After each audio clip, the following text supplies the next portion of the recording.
നമസ്കാരം. മലയാളി വാർത്തയിലേക്ക് സ്വാഗതം. കുവൈറ്റിലെ മംഗൾഫ് ലേബർ ക്യാമ്പിലുണ്ടായ ദുരന്തം, തീപിടുത്ത ദുരന്തം, അത് ഏറ്റവും അധികം പിടിച്ചുലച്ചത് ഭാരതീയരെയാണ്, അതോടൊപ്പം മലയാളികളെയാണ്. മരണപ്പെട്ടതിൽ പകുതിയിലധികം പേരും മലയാളികൾ തന്നെയാണെന്നുള്ളതാണ് കേരളത്തിനെ വേദനിപ്പിക്കുന്ന മറ്റൊരു വിഷയം.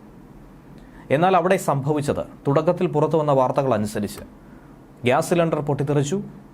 അത് പിന്നീട് ഒരു സീരീസായി തന്നെ മറ്റ് ഗ്യാസ് സിലിണ്ടറുകളിലേക്ക് തീ പടരാനായി കാരണമായി, അത് വലിയൊരു ദുരന്തമായി ഭവിച്ചു എന്നാണ് പ്രാഥമിക അനുമാനം. എന്നാൽ അങ്ങനെയല്ല അവിടെ സംഭവിച്ചതെന്നും തീപിടുത്തത്തിനുള്ള കാരണം ഗ്യാസ് സിലിണ്ടർ പൊട്ടിത്തെറിച്ചതല്ല എന്നും മറിച്ച് ഷോർട്ട് സർക്യൂട്ട് ആണെന്നുമുള്ള സ്ഥിരീകരണമാണ് കുവൈറ്റ് നടത്തിയിരിക്കുന്നത്. അപകട കാരണം ഷോർട്ട് സർക്യൂട്ട് ആണെന്ന് അഗ്നിരക്ഷാ സേനയും വ്യക്തമാക്കിയിട്ടുണ്ട്. ഫ്ളാറ്റിലെ സെക്യൂരിറ്റി ജീവനക്കാരൻ്റെ മുറിയിൽ സൂക്ഷിച്ചിരുന്ന പാചകവാതക സിലിണ്ടർ ചോർന്ന് തീപിടുത്തമുണ്ടായി എന്ന് അവിടുത്തെ പ്രാദേശിക മാധ്യമങ്ങൾ തന്നെ ആദ്യം റിപ്പോർട്ട് ചെയ്തൊരു സാഹചര്യത്തിലാണ് ഇങ്ങനൊരു അനുമാനത്തിലേക്ക് ആദ്യം എത്തിയത്. പക്ഷേ കൃത്യമായ ശാസ്ത്രീയ വിശകലനങ്ങളിലൂടെ അങ്ങനെയല്ല അത് സംഭവിച്ചത് എന്നുള്ളത് മനസ്സിലാക്കാൻ കഴിഞ്ഞു. എങ്ങനെയെന്നാൽ ദുരന്ത സ്ഥലത്ത് കൃത്യമായ പരിശോധന, ശാസ്ത്രീയമായ പരിശോധനകൾ ഒക്കെ തന്നെ നടത്തി. അതിനുശേഷമാണ് അപകട കാരണം എന്ത് എന്നുള്ളത് കുവൈറ്റ് അഗ്നിശമന സേന കണ്ടെത്തിയതും അത് ലോകത്തോട് വിളിച്ചു പറയുന്നതും. ഫ്ളാറ്റിലെ സെക്യൂരിറ്റി ജീവനക്കാരൻ്റെ മുറിയിൽ ഉൾപ്പെടെ പരിശോധന നടത്തി. അതിനൊടുവിലാണ് ഇങ്ങനെയൊരു തീരുമാനത്തിലെത്തിയത്. ഫ്ളാറ്റിനുള്ളിൽ മുറികൾ തിരിക്കാനായി ഉപയോഗിച്ചിരുന്ന വസ്തുക്കൾ അതിവേഗം തീ പടരാനിടയാക്കി. ഫയർഫോഴ്സ് കേണൽ സയ്യിദ് അൽ മസാവിയാണ് ഇക്കാര്യം പറഞ്ഞത്. സാധാരണഗതിയിൽ മുറികൾ തമ്മിൽ വേർതിരിക്കാനായി ഉപയോഗിച്ച ഈ വസ്തുക്കൾ അത് കത്തിയത് വലിയ തോതിൽ തന്നെ പുകയുണ്ടാക്കി. ആ പുക വളരെ വേഗത്തിൽ മുകളിലേക്ക് പടർന്ന് പന്തലിക്കുകയായിരുന്നു. മുകളിലെ നിലകളിലൊക്കെ തന്നെ വ്യാപിച്ചു. ഈ 6 നില കെട്ടിടത്തിൽ 24 ഫ്ളാറ്റുകളിലെ 72 മുറികളിലായി 196 പേരായിരുന്നു താമസിച്ചിട്ടുണ്ടായിരുന്നത്.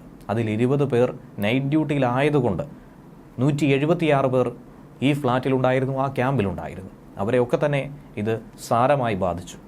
കെട്ടിടത്തിൻ്റെ ടെറസിലേക്കുള്ള വാതിൽ പൂട്ടിയതിനാൽ അവർക്ക് രക്ഷപ്പെടാൻ പോലും കഴിഞ്ഞില്ല. അവിടേക്ക് കയറി നിൽക്കാൻ പോലും സാധിച്ചില്ല.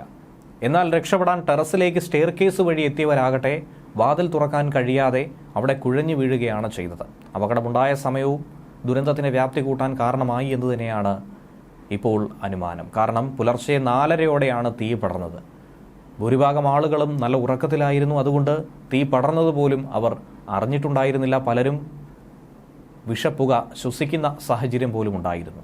അതുതന്നെയാണ് മരണസംഖ്യ പോലും വർദ്ധിപ്പിക്കാൻ കാരണമായത്. 2 പേർ മാത്രമാണ് പൊള്ളലേറ്റ് മരണപ്പെട്ടത്. ബാക്കി 47 പേരും പുക ശ്വസിച്ചാണ് മരണപ്പെട്ടിരിക്കുന്നതെന്നാണ് മനസ്സിലാക്കാൻ കഴിഞ്ഞിരിക്കുന്നത്. അതേസമയം കുവൈറ്റ് തീപിടുത്തത്തിൽ മരിച്ചവരുടെ കുടുംബാംഗങ്ങളുടെ ദുഃഖത്തിൽ പങ്കുചേരുന്നുവെന്ന് മുഖ്യമന്ത്രി പിണറായി വിജയനും അറിയിച്ചു. അവർക്ക് അർഹമായ നഷ്ടപരിഹാരം കിട്ടാൻ കേന്ദ്ര സർക്കാർ ആവശ്യമായ ഇടപെടൽ നടത്തണമെന്നും അദ്ദേഹം കൂട്ടിച്ചേർത്തു. വളരെ ഞെട്ടലോടെയാണ് ഈ വാർത്ത കേട്ടതെന്നും വലിയ ദുരന്തത്തിൻ്റെ ദുഃഖത്തിൽ സംസ്ഥാനമൊട്ടാകെ ഉണ്ടായിരിക്കുന്നുവെന്നും അദ്ദേഹം തന്നെ വ്യക്തമാക്കി. മരിച്ചവരുടെ കുടുംബങ്ങൾക്ക് മതിയായ നഷ്ടപരിഹാരം നൽകാൻ കുവൈറ്റ് സർക്കാർ തന്നെ നേതൃത്വം നൽകുമെന്നാണ് പ്രതീക്ഷയുള്ളത്. അക്കാര്യത്തിൽ കേന്ദ്ര സർക്കാർ ഇടപെട്ട് നടപടികൾ വേഗത്തിലാക്കണമെന്നും ആവശ്യപ്പെട്ടിട്ടുണ്ട്. ഫലപ്രദമായ ഇടപെടൽ കുവൈറ്റുമായി ബന്ധപ്പെട്ട് തുടർന്നും ഉണ്ടാകുമെന്നാണ് മുഖ്യമന്ത്രി പിണറായി വിജയനും കൂട്ടിച്ചേർക്കുന്നത്. ന്യൂസ് ഡെസ്ക് മലയാളി വാർത്ത.